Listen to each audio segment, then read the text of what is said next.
The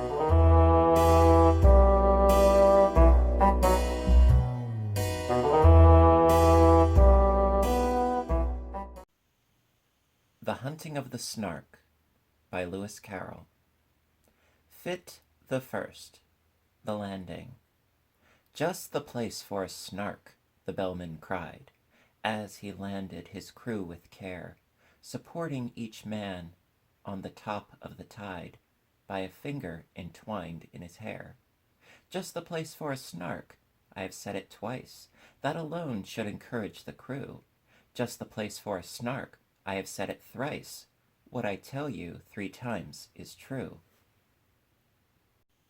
The crew was complete. It included a boots, a maker of bonnets and hoods, a barrister brought to arrange their disputes, and a broker to value their goods. A billiard maker, whose skill was immense, might perhaps have won more than his share, but a banker, engaged at enormous expense, had the whole of their cash in his care. There was also a beaver that paced on the deck, or would sit making lace in the bow, and had often, the bellman said, saved them from wreck, though none of the sailors knew how. There was one who was famed for the number of things he forgot when he entered the ship, his umbrella, his watch, all his jewels and rings, and the clothes he had bought for the trip. He had 42 boxes, all carefully packed, with his name painted clearly on each, but since he omitted to mention the fact, they were all left behind on the beach. The loss of his clothes hardly mattered because he had 7 coats on when he came, with 3 pairs of boots, but the worst of it was, he had wholly forgotten his name. He would answer to "Hi," or to any loud cry, such as "Fry me," or "Fritter my wig," to "What you may call him," or "What was his name," but especially "Thingamajig." While for those who preferred a more forcible word, he had different names from these. His intimate friends called him "Candle ends," and his enemies "Toasted cheese." His form is ungainly, his intellect small, so the bellman would often remark, but his courage is perfect, and that, after all, is the thing that one needs with a snark. He would joke with hyenas, returning their stare with an impudent wag of the head, and he once went a walk paw in paw with a bear, just to keep up its spirits, he said. He came as a baker, but owned when too late, and it drove the poor bellman half mad. He could only bake bride cake, for which I may state no materials were to be had. The last of the crew needs a special remark, though he looked an incredible dunce. He had just one idea, but that one being Snark. The good bellman engaged him at once. He came as a butcher, but gravely declared, when the ship had been sailing a week, he could only kill beavers. The bellman looked scared, and was almost too frightened to speak, but at length he explained, in a tremulous tone, there was only one beaver on board, and that was a tame one he had of his own, whose death would be deeply deplored. The beaver, who happened to hear the remark, protested with tears in its eyes that not even the rapture of hunting the Snark could atone for that dismal surprise. It strongly advised that the butcher should be conveyed in a separate ship, but the bellman declared that would never agree with the plans he had made for the trip. Navigation was always a difficult art, though with only one ship and one bell, and he feared he must really decline for his part, undertaking another as well.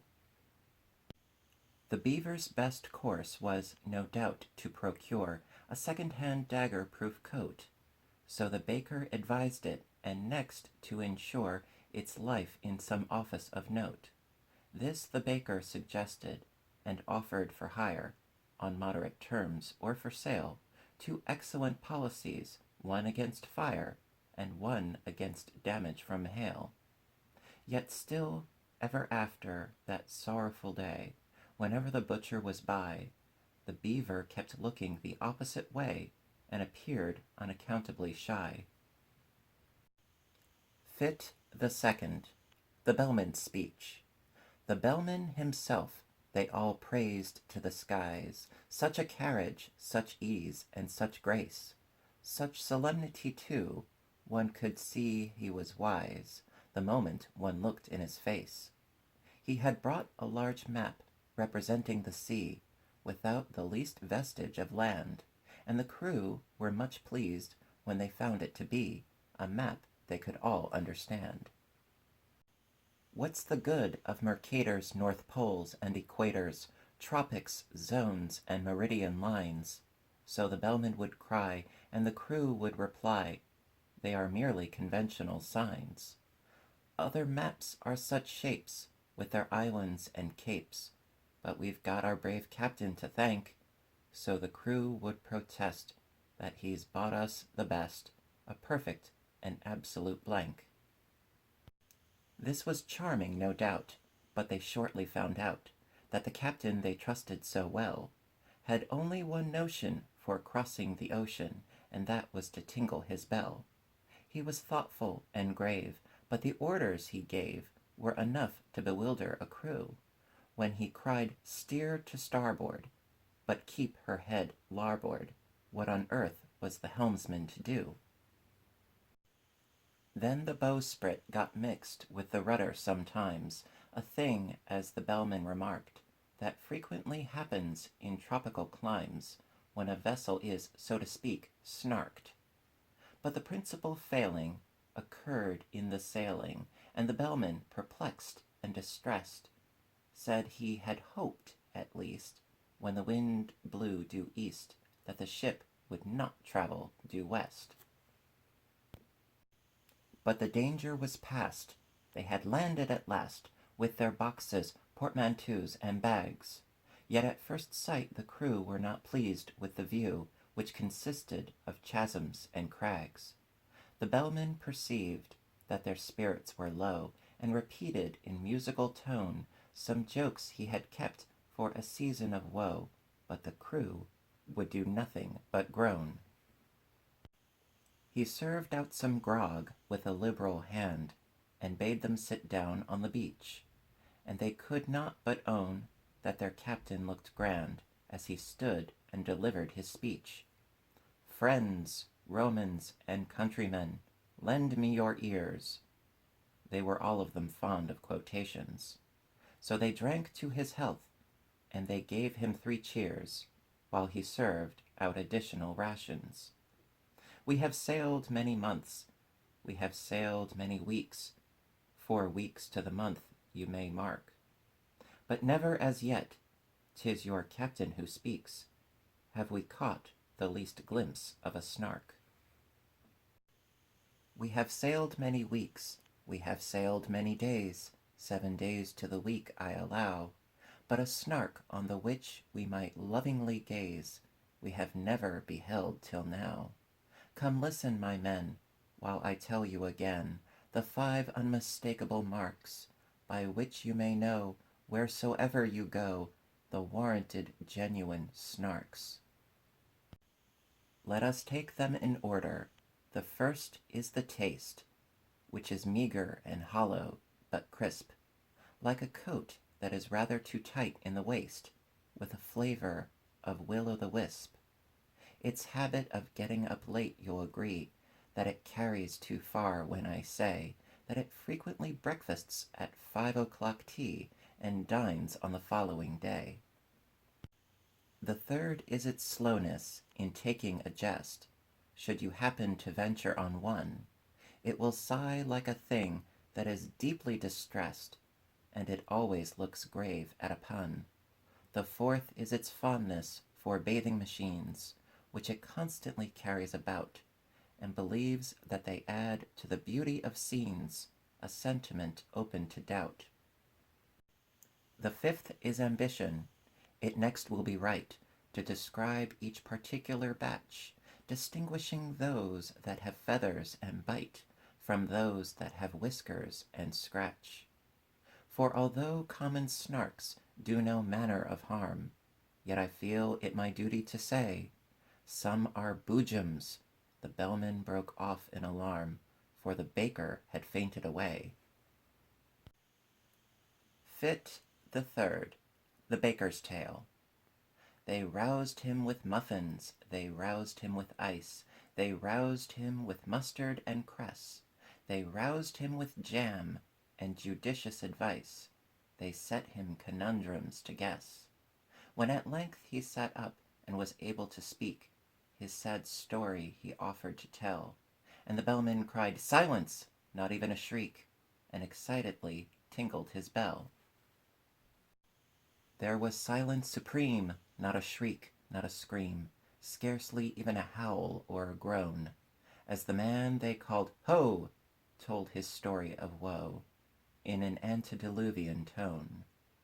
My mother and father were honest, though poor. Skip all that, cried the bellman in haste. If it once becomes dark, there's no chance of a snark. We have hardly a minute to waste.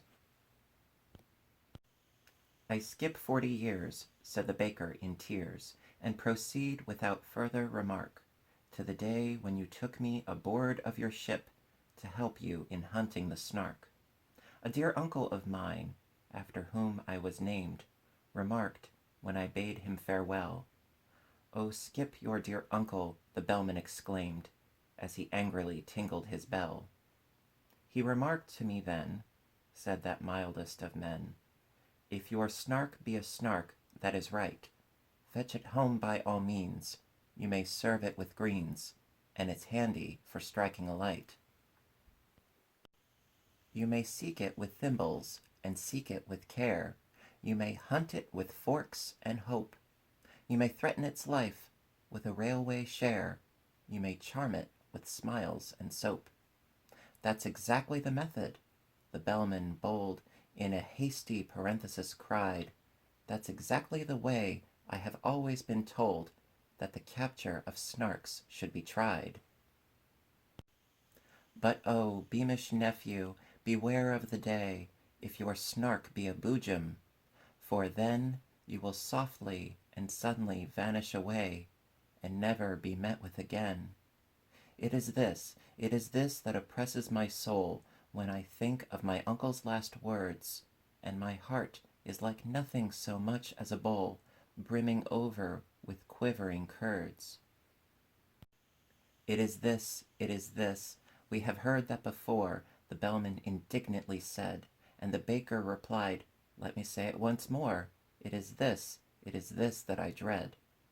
I engage with the Snark every night after dark in a dreamy, delirious fight. I serve it with greens in those shadowy scenes, and I use it for striking a light. But if ever I meet with a boojum, that day, in a moment of this I am sure, I shall softly and suddenly vanish away, and the notion I cannot endure." Fit the fourth, the hunting. The bellman looked uffish and wrinkled his brow. "If only you'd spoken before! It's excessively awkward to mention it now, with the Snark, so to speak, at the door. We should all of us grieve, as you well may believe, if you never were met with again. But surely, my man, when the voyage began, you might have suggested it then." It's excessively awkward to mention it now, as I think I've already remarked. And the man they called Hi replied with a sigh, "I informed you the day we embarked. You may charge me with murder or want of sense. We are all of us weak at times, but the slightest approach to a false pretense was never among my crimes. I said it in Hebrew, I said it in Dutch, I said it in German and Greek, but I wholly forgot, and it vexes me much, that English is what you speak." "'Tis a pitiful tale," said the bellman, whose face had grown longer at every word, "but now that you've stated the whole of your case, more debate would be simply absurd. The rest of my speech," he exclaimed to his men, "you shall hear when I've leisure to speak it, But the Snark is at hand, let me tell you again, 'tis your glorious duty to seek it. To seek it with thimbles, to seek it with care, to pursue it with forks and hope, to threaten its life with a railway share, to charm it with smiles and soap. For the Snark's a peculiar creature that won't be caught in a commonplace way. Do all that you know, and try all that you don't, not a chance must be wasted today. For England expects, I forbear to proceed, 'tis a maxim tremendous but trite, and you'd best be unpacking the things that you need to rig yourselves out for the fight. Then the banker endorsed a blank check, which he crossed, and changed his loose silver for notes. The baker with care combed his whiskers and hair, and shook the dust out of his coats. The boots and the broker were sharpening a spade, each working the grindstone in turn, but the beaver went on making lace and displayed no interest in the concern. Though the barrister tried to appeal to its pride, and vainly proceeded to cite a number of cases in which making laces had proved an infringement of right. The maker of bonnets ferociously planned a novel arrangement of bows, while the billiard marker with quivering hand was chalking the tip of his nose. But the butcher turned nervous and dressed himself fine, with yellow kid gloves and a ruff. Said he felt it exactly like going to dine, which the bellman declared was all stuff. "Introduce me, now there's a good fellow," he said, "if we happen to meet it together." And the bellman, sagaciously nodding his head, said, "That must depend on the weather." The beaver went simply galumphing about at seeing the butcher so shy, and even the baker, though stupid and stout, made an effort to wink with one eye. "Be a man," said the bellman in wrath, as he heard the butcher beginning to sob. "Should we meet with a jub-jub, that desperate bird, we shall need all our strength for the job." Fit the fifth. The beaver's lesson. They sought it with thimbles, they sought it with care, they pursued it with forks and hope. They threatened its life with a railway share, they charmed it with smiles and soap. Then the butcher contrived an ingenious plan for making a separate sally, and had fixed on a spot unfrequented by man, a dismal and desolate valley. But the very same plan to the beaver occurred, it had chosen the very same place, yet neither betrayed by a sign or a word the disgust that appeared on his face.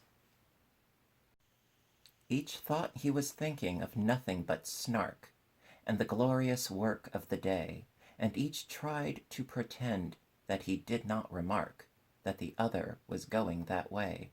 But the valley grew narrower and narrower still, and the evening got darker and colder, till, merely from nervousness, not from good will, they marched along shoulder to shoulder. Then a scream, shrill and high, rent the shuddering sky, and they knew that some danger was near. The beaver turned pale to the tip of its tail, and even the butcher felt queer. He thought of his childhood left far behind, that blissful and innocent state. The sound so exactly recalled to his mind a pencil that squeaks on a slate. "'Tis the voice of the Jub-Jub," he suddenly cried, "this man that they used to call Dunce. As the bellman would tell you," he added with pride, "I have uttered that sentiment once. 'Tis the note of the Jub-Jub, keep count, I entreat. You will find I have told it you twice. 'Tis the song of the Jub-Jub, the proof is complete, if only I've stated it thrice." The beaver had counted with scrupulous care, attending to every word, but it fairly lost heart and outgrabe in despair when the third repetition occurred. It felt that, in spite of all possible pains, it had somehow contrived to lose count, and the only thing now was to rack its poor brains by reckoning up the amount. 2 added to 1, if that could but be done, it said, with one's fingers and thumbs, recollecting with tears how, in earlier years, it had taken no pains with its sums. The thing can be done, said the butcher, I think. The thing must be done, I am sure. The thing shall be done. Bring me paper and ink, the best there is time to procure. The beaver brought paper, portfolio, pens, and ink in unfailing supplies, while strange creepy creatures came out of their dens and watched them with wondering eyes. So engrossed was the butcher, he heeded them not, as he wrote with a pen in each hand, and explained all the while in a popular style, which the beaver could well understand, taking 3 as the subject to reason about, a convenient number to state. We add 7 and 10, and then multiply out by 1,000 diminished by 8. The result we proceed to divide, as you see, by 992. Then subtract 17, and the answer must be exactly and perfectly true. The method employed I would gladly explain, while I have it so clear in my head, if I had but the time, and you had but the brain. But much yet remains to be said. In one moment I've seen what has hitherto been enveloped in absolute mystery, and without extra charge I will give you at large a lesson in natural history. In his genial way he proceeded to say, forgetting all laws of propriety, and that giving instruction without introduction would have caused quite a thrill in society. As to temper, the Jubjub's a desperate bird, since it lives in perpetual passion. Its taste in costume is entirely absurd. It is ages ahead of the fashion, but it knows any friend it has met once before. It will never look at a bribe, and in charity meetings it stands at the door and collects, though it does not subscribe. Its flavor, when cooked, is more exquisite far than mutton or oysters or eggs. Some think it keeps best in an ivory jar, and some in mahogany kegs. You boil it in sawdust, you salt it in glue, you condense it with locusts and tape, still keeping one principal object in view, to preserve its symmetrical shape.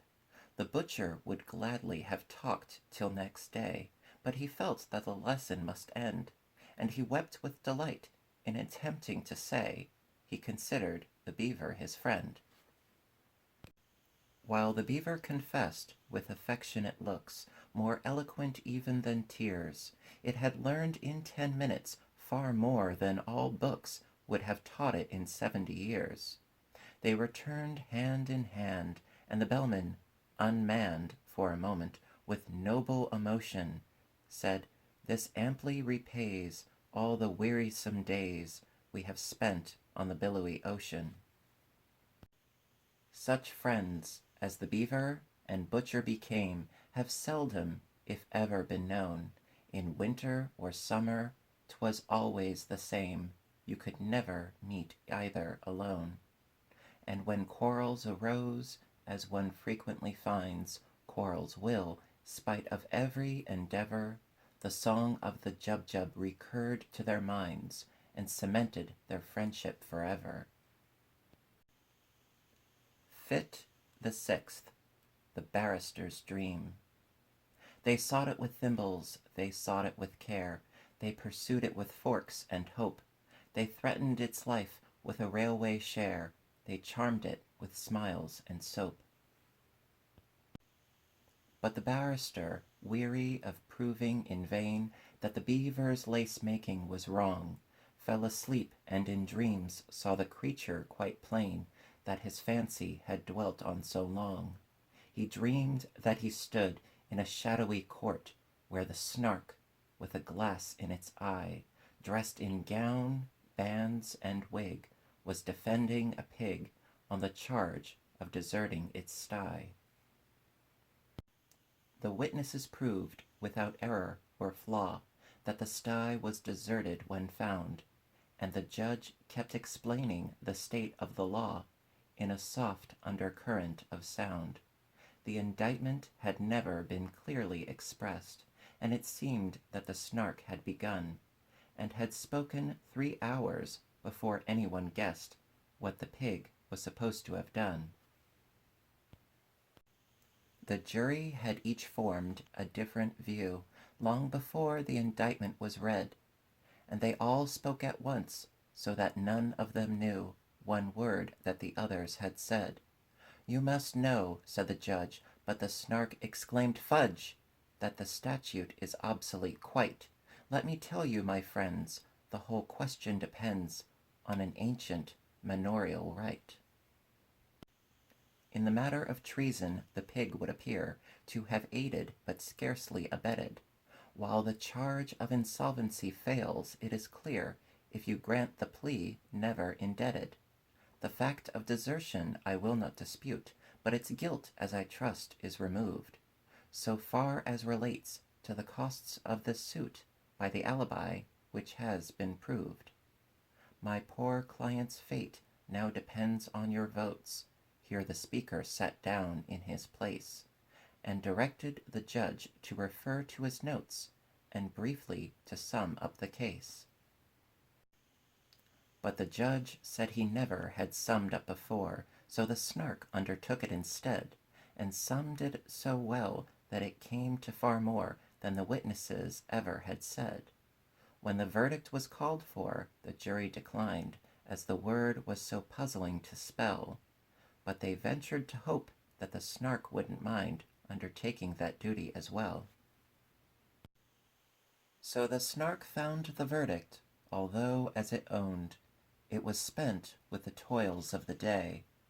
When it said the word "guilty," the jury all groaned, and some of them fainted away. Then the Snark pronounced sentence, the judge being quite too nervous to utter a word. When it rose to its feet, there was silence like night, and the fall of a pin might be heard. Transportation for life was the sentence it gave, and then to be fined £40. The jury all cheered, though the judge said he feared that the phrase was not legally sound. But their wild exultation was suddenly checked when the jailer informed them with tears such a sentence would not have the slightest effect, as the pig had been dead for some years. The judge left the court looking deeply disgusted, but the Snark, though a little aghast, as the lawyer to whom the defense was entrusted went bellowing on to the last.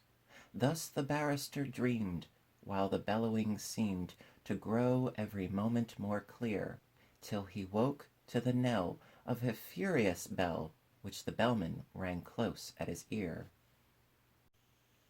Fit the 7th. The banker's fate. They sought it with thimbles, they sought it with care, they pursued it with forks and hope, they threatened its life with a railway share, they charmed it with smiles and soap. And the banker, inspired with a courage so new it was matter for general remark, rushed madly ahead, and was lost to their view in his zeal to discover the Snark. But while he was seeking, with thimbles and care, a bandersnatch swiftly drew nigh, and grabbed at the banker, who shrieked in despair, for he knew it was useless to fly. He offered large discount, he offered a check, drawn to bearer for £7.10, but the bandersnatch merely extended its neck and grabbed at the banker again, without rest or pause, while those frumious jaws went savagely snapping around.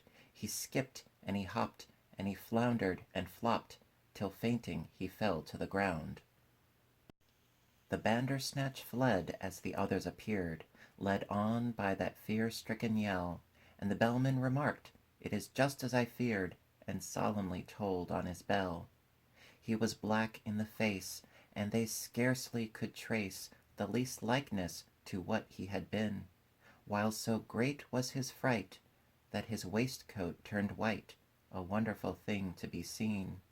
To the horror of all who were present that day, he uprose in full evening dress, and with senseless grimaces endeavored to say what his tongue could no longer express.